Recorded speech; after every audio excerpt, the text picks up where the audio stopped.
Now that we've been in lockdown for, I don't know, this is what, day 45 or something? I can't even remember at this point. Just like you, I've been watching a lot of TV, a lot of movies. One thing that I've been doing is revisiting all of Quentin Tarantino's movies. Tarantino is my favorite filmmaker. He has been since I was 12 years old when I went and saw Pulp Fiction for the first time. And after that, changed everything. I've seen every single one of his movies when it came out in the theater. Looking back, when I was younger, there were certain movies that I didn't really understand or appreciate them for what they were. Certain movies that I didn't really care for the genre that they were as well. Now looking back and watching them with a fresh set of eyes, you know, I can really appreciate them. I think a lot of times when we go into movies, we either hear from somebody, oh, this movie's so good, and so we go to see this whatever movie it is, and we go, oh, show me how good you are. That's not really the best way to going into to observing any kind of art. You know, oh, it's the most amazing art in the world, and then you go, and it's like, that wasn't that amazing. You know, you're expecting to get your mind blown every time. So there's certain movies that when I went and saw them, I was expecting to see Pulp Fiction 2, and you don't get that. With Tarantino, he always changes it up. Now, granted, a lot of people will make the argument that all of his movies are super derivative and they're not that great. That's fine. I feel like movies are something that we can all see the same movie in the same room at the same time, and every single one of us that's in a room, let's just say it's 100 people, we'll have 100 different reactions to that movie. So what I'd like to talk to you about is what to expect into going into seeing every Tarantino movie that I have. The only Tarantino movie that I do not own is Natural Born Killers. I kind of consider that to be more of an Oliver Stone flick, although Tarantino did the story. Without giving any spoilers, or without telling you what my favorites are, I'll save that for a different video. I'm gonna just go through all of his movies, other than Natural Born Killers. I don't own it. It's not my favorite movie. It makes me feel really uncomfortable. Those who've seen that movie, you'll know exactly why it makes me feel uncomfortable. I guess that means it's a good movie, but this is regardless of what I think. I mean, I'm sure I'm gonna say these are great movies or whatever, but it's kind of gonna go into what to expect when you're going to see each Tarantino movie. So we're just gonna, I don't have them in any kind of order or anything, I just stacked them up here. So let's just grab the first one that I have here, Django Unchained. What you're gonna expect out of this movie is you're gonna expect a slave story. You're going to expect a Western movie, and it's just super graphic and violent, and it's a whole lot of fun. Yeah, so other than that, I feel like the story moves along pretty well. Yeah, it's a slave movie, so knowing that, that's what you're gonna get, a Western slave movie. Once Upon a Time in Hollywood, this is Tarantino's last movie that he came out with. It's a long one, it's a slow burn. It is a movie that's about, obviously, Hollywood. So I went and saw it with my buddy Bob originally. He wasn't too crazy about it when we first saw it. He did enjoy the movie, but it wasn't his favorite Tarantino flick. I thoroughly enjoyed it right away, specifically because I recognized a lot of the spots in the movie living in Los Angeles. You're going to expect a long movie. It revolves around the Manson murders, but it also revolves around a couple of, in particular, one TV star, the changing of Hollywood, where he is basically being phased out for a new generation of movie stars and filmmaking and things like that, which I also found pretty kind of echoed real life, because when this movie came out, you had Brad Pitt, you had Leonardo DiCaprio, and you had Margot Robbie. Basically, those are probably the three biggest movie stars of right now, and it didn't hit #1 in the box office. Basically, you're in for a long haul, and it's not gonna follow the story arc that a lot of us are used to. Jackie Brown was a movie that I saw on Christmas Day. I was expecting to see, as a kid, Pulp Fiction 2. This was the movie that it came out with after Pulp Fiction. It is not Pulp Fiction 2. It's all based around the South Bay, like Long Beach area, more like Hawthorne and Carson, and it's kind of based around that area. It follows Jackie Brown, who is she's a flight attendant who kind of gets wrapped up into some gun running shit. I don't want to say too much else about the movie plot itself. However, one thing you got to realize about Jackie Brown is it's not written, I mean, it was adapted from a book, but it wasn't Tarantino's. I mean, it is written by Tarantino, but it was based around a different book, so it doesn't quite feel, I mean, it does feel like a Tarantino movie, but it's just different. The dialogue is a little different. It's very smart. The acting is great. De Niro, who barely has any lines in the entire movie, he plays his role so cool, like a guy like pretty much fresh out of prison. Just his whole demeanor is very scuzzy, quiet, but regardless, you're not going to expect a movie that has that same kind of Tarantino dialogue that you're going to see in a lot of the other movies that he does. Although there's touches of it and a lot of the same actors that he uses, just a little different. And the story is a little different too. Just don't expect to see Pulp Fiction 2. It's just got a different taste to it. 4 Rooms, it's not a full Tarantino movie. It was done by 4 different directors. So each part of the movie has its own kind of vibe to it, but just know that it's not a full Tarantino movie. It's just that there's a chunk of it that's done by Tarantino. However, I mean, it's goofy, it's a comedy, it's raw, it's nasty, and it's just a fun movie. Okay, well, I don't have them together, but so Death Proof and Planet Terror was a Grindhouse style movie. Grindhouse being that there would be like these all-night showings of movies where they would just show all these crazy ass movies back in the day. I don't think a lot of audiences understood what he was trying to go for when Tarantino and Robert Rodriguez released this double feature together. But regardless, it is a double feature. Tarantino did Death Proof, Robert Rodriguez did Planet Terror. When I went and saw that movie in theaters, I liked the Robert Rodriguez version of the movie better, I liked Planet Terror more than I liked Death Proof. And going back and watching it now, Planet Terror is, I mean, it's awesome. It's a fun, action-packed movie. Death Proof is, it's an action-packed movie. However, it's like a car movie. And if you guys have ever heard of the movie Vanishing Point, or just in general, in the 70s, there was all these kind of car chase movies, and Death Proof is definitely Tarantino's homage to these 70s car chase movies, kind of like a Vanishing Point or something like that. I didn't really care for it when I was a kid, but I never had really took a deep dive into 70s car flicks. Now I have, and so I can appreciate it for what it is, because I didn't really understand it at the time. But yeah, just know that Death Proof, when you go to that part of the movie, I would recommend watching them both back to back, Planet Terror and Death Proof. And if you can get, there's the set that they come with where it's all in one. I would recommend watching them back to back so you can kind of get the full idea of what they were kind of going for. Death Proof is a 70s car flick.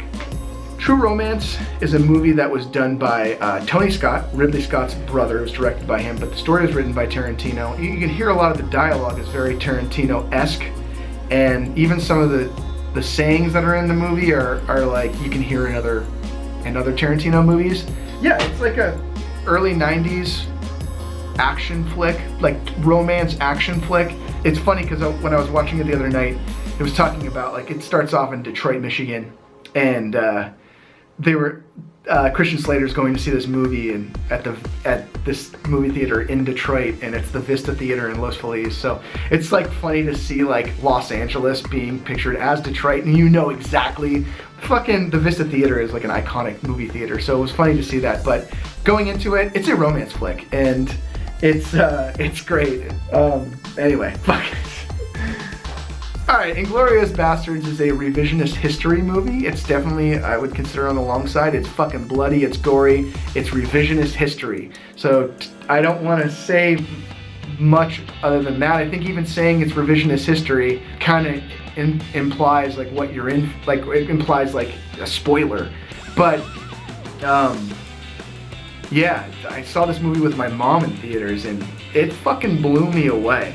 One thing that I really enjoyed about Inglourious Basterds is, and something that my dad pointed out to me, is that he loved the casting of Mike Myers in this movie, because Mike Myers does all these fucking accents and shitty accents of all these different nationalities. And I guess back in the day, all the old war movies would have shitty accents of actors. Know that you're going to see a war flick, know that it's revisionist history, know that it's gory, and fuck, the payoff is awesome. The Hateful Eight. So this movie was it's long. It's very long. It takes place in a small space. I think that Tarantino at one point in time wanted to adapt this into a play. And if you watch it, it feels like you're, in a lot of respects, you're watching a play. Know that you're going to see a Western, you're going to see a long Western, and it takes place in, essentially the majority of the movie takes place in one location. Knowing that, I think you can appreciate it for what it is. If you don't know that, then you're gonna probably think that, what the fuck am I watching this long movie for? Pulp Fiction was Tarantino's first big hit. I knew what I was getting into when I was a kid when watching this movie. I knew that it was that it was being looked at as like, you know, a turn in Hollywood, and I was very excited to be able to go to see this movie in the theater. I'm so fortunate that I had the opportunity to go to do that. I don't know what to say, because this movie changed everything for me. It hit me, you know, I feel like in our lives there's times where we're influenced by things that like make us kind of mold our sensibilities as far as like our artistic sensibilities. Pulp Fiction was definitely along the lines, you know, molded my sense of humor, molded what I was looking for in movies, and even like, you know, music-wise too. I don't know what to say other than when you're watching this movie, just understand that what kind of impact it had on filmmaking at the time. Even though it was, you know, a lot of it is derivative of other movies and other genres. It changed a lot of movies. Okay, so I'm gonna do this as one, Kill Bill 1 and 2. You are going to be watching this is a Kung Fu movie. That's kind of oversimplified, but it's actually a revenge story. I mean, when you watch them back to back, obviously it's long, but it's cool because it's a cool, I mean, she's got to go through a lot to get to the end. When I saw Kill Bill 2, I think because I was so invested in where it was going that I felt like the second one kind of lagged a little bit in the third act. However, now thinking about it, it does make sense because you're seeing a completely different side of the characters that you don't normally see throughout the first movie and for the majority of the second movie. I think it was necessary, and it didn't take away from how much I enjoyed those flicks. Obviously it's long, Kung Fu, revenge. You can't really pick I mean, other than saying it's a Kung Fu movie, you can't really pick a genre because there's chunks of all kinds of shit in it. Alright, Reservoir Dogs is a movie about a jewel heist. The story's chopped up kind of like Pulp Fiction, where it kind of takes you here or there, and a lot of it also takes place in one location. Not all of it, but the majority of it takes place in a warehouse. I discovered this after watching Pulp Fiction, so my expectations were through the roof when seeing this movie. However, I remember thinking that this was my favorite movie after watching Pulp Fiction, and I liked it more than Pulp Fiction. I don't know if that's the case now. It's hard to say. It's just a whole lot of fun. All right, last but not least, and this is another one that isn't quite, this is a Robert Rodriguez movie, but Tarantino's in it. I do believe that he wrote, I'm pretty sure he wrote the screenplay. This is the double feature, it's 1 and 2. However, we're not gonna talk about part 2. I don't wanna say it's a fucking total waste of time and a joke because art is subjective, but I'm just gonna talk about part 1. So I think he wrote the screenplay, I'm not entirely sure. But what to expect in this movie is you're following two brothers that are on the run, the Gecko brothers. One of them is like a total fucking weird, murdering, rapist, psychopath that you just don't like at all. They're real scuzzy and things like that. But what I really enjoyed about From Dusk Till Dawn is that it takes a turn that you don't really expect it taking in the movie, and it's almost like two different movies in one movie. So it's, I feel like even that's saying too much. Just don't expect it to be, because obviously it wasn't directed by Tarantino, but don't expect it to be the movie that you think it's going to be. And I can't say whether I like either part of the movie. I can't say I like one more than the other, because I loved From Dusk Till Dawn. I remember seeing it in the theaters and there's another one that I was totally blown away by. So there you go. So that's what to expect while watching Tarantino movies. You know, I think that going into any movie, it's best to just take it for what it is and to kind of take your expectations and check them at the door, so that way you can appreciate whatever it is for its own right. And also take a second look at movies too. I know there's a lot of movies that we see once and we go, man, fuck that shit. And then we go back and watch them again and go, oh, okay, now I get it. Because our experiences in life change and what we digest changes, so we'll get a better appreciation for it. Like I said, with Death Proof, that was a movie that I just really didn't, I just wasn't into. And then watching special features, going back and, you know, understanding like movies like Vanishing Point, where, you know, it's these 70s car chase movies and things like that, you kind of understand that, like, you can get a better appreciation for them later on. So, but like I said, when you go to watch a movie, check your fucking shit at the door. Try to not think about how many times you heard a movie was great or if it sucked or not, and just enjoy it for what it is. All right, thanks for getting this far, and I appreciate you, and I hope you guys are all, I don't even want to say anything else because everybody's been saying the same shit, and, you know, there's one thing in this whole fucking shit that I don't ever want to hear ever again. I don't, after this is all over, after the quarantine is over, after we start to get back to normal life, it's going to take a while, but the one thing that I don't ever want to hear in my entire life ever again, 2 words, social distance. Social distancing. I fucking hate that coming out of my mouth. It's like when everybody was saying epic for a while. Like I felt like everybody was saying, oh, it's fucking epic. Like everybody was saying that for like a solid fucking 2 years. And it made me want to fucking puke. And hearing social distancing, I hated it right when people first started saying it. And I don't ever want to hear it ever again. All right. Check out these Tarantino movies. He's the fucking shit, and he's my favorite director of all time. Pretty soon I'm going to fucking throw out a video where I talk about my favorite Tarantino movies. I didn't want to talk about it right now because they've changed since I've seen them, you know? All right, guys. Have a good day. Peace out.